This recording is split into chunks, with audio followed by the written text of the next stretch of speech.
The last time Damian Lillard was this disrespected, it got ugly and personal. Paul George made fun of Lillard on IG. Dame's sister called out PG for impregnating a stripper, so PG's other girl called Dame's sister a cow. Okay, how's this one gonna end? ESPN's analytics say the Blazers will miss the playoffs this season. When will they stop sleeping on this team? Probably never. In this video, I'll explain how good the Blazers will actually be and what the West should look like. Hey, it's Casey. Welcome to AM Hoops. Hit subscribe and notification bells as we push for 100,000 subs by January 1st. I know we can get there. So training camp just started and the season isn't far away. So naturally, because players are talking, a lot of news is coming out. And when there isn't time to make a video like this, we've been going live, so make sure to look out for when we go live. First off, here are the official ESPN analytics projections. The East, Milwaukee at the top, then Toronto, Miami, Philly, Boston, Brooklyn, Indy, and Atlanta. The West, both LA teams, Houston, Utah, Denver, Dallas, New Orleans, then Phoenix, with Portland outside the playoffs. So obviously multiple surprises in all this, but I think Portland is the worst. Every year, experts predict the Blazers will basically suck.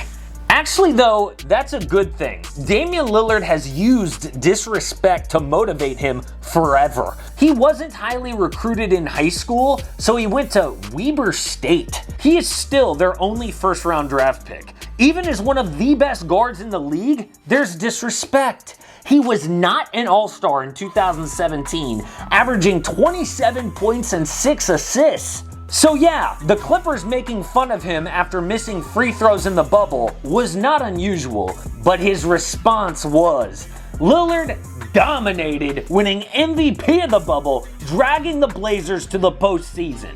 Now, before we get to why the Blazers will definitely make the playoffs, it's important to note stats are predicting this, and ESPN puts out these projections every year. They did before the bubble, too. They gave the Suns less than a 1% chance of making the playoffs. Obviously, that was different after they went 8-0. They gave the Blazers a 12% chance. They still made it. So numbers can be wrong, but they can be right, too. Last year, ESPN predicted the Mavericks would get the 7th seed. Not many people saw that coming. They said the Blazers would be 8th, which happened.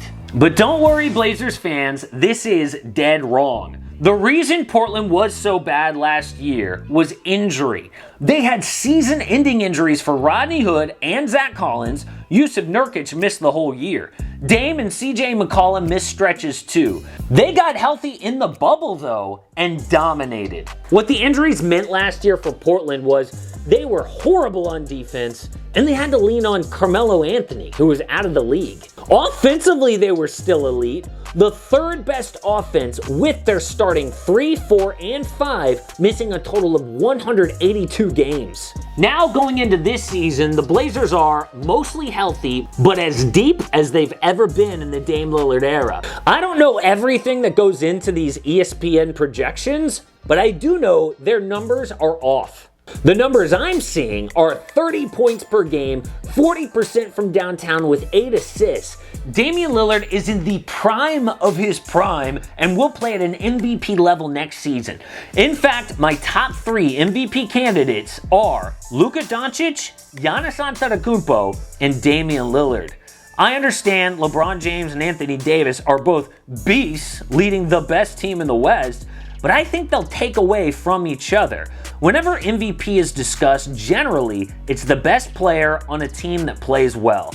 I think Giannis, Luka, and Dame are easily the best on their teams. They will all drag their teammates to a really good season.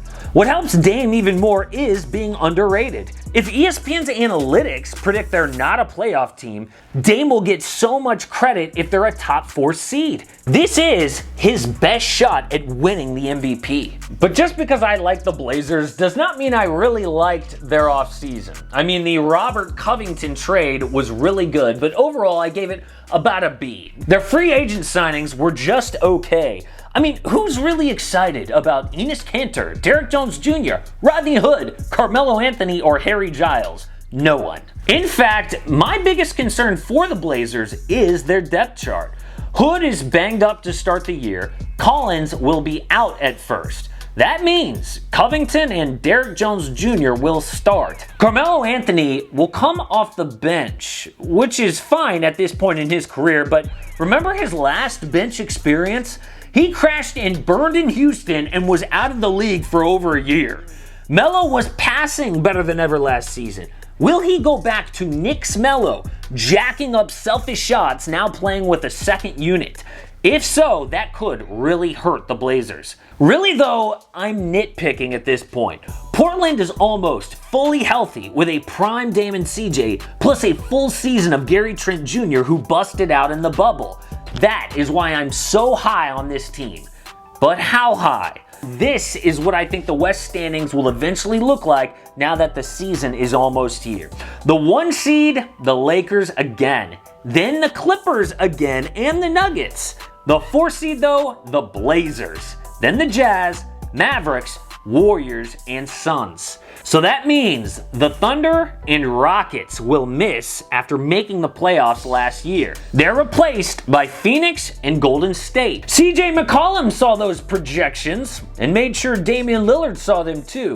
Enes Kanter just gave it an emoji eye roll. Do you really think that the Blazers are gonna miss the playoffs with this kind of disrespect? No way. It will motivate them to a number 5 seed at least. I think they'll get the 4. But if they get that 4 seed or the 5 or whatever, how will they do in the playoffs? No, I don't think they'll win the chip. I don't even think they'll get to the conference finals. There's just too much competition and the West is stacked. In the West, they'll go through either the Lakers or Clippers to reach the conference finals. Obviously, the Lakers would be favored against Portland with LeBron and AD plus depth now. But I know Blazer fans think the Clippers are beatable. No way. If you want to talk motivation, no team will be as motivated as the LA Clippers next year. That motivation combined with signing Serge Ibaka and now Nicholas Batum makes them just as dangerous as the Lakers.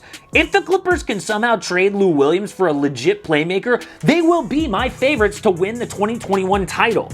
The point though is Portland is not going to beat either LA team, but that doesn't make it a disappointing season. Look, people disrespecting Dame Lillard and the Blazers is not new, but ESPN projecting that they're going to miss the playoffs is flat out dumb.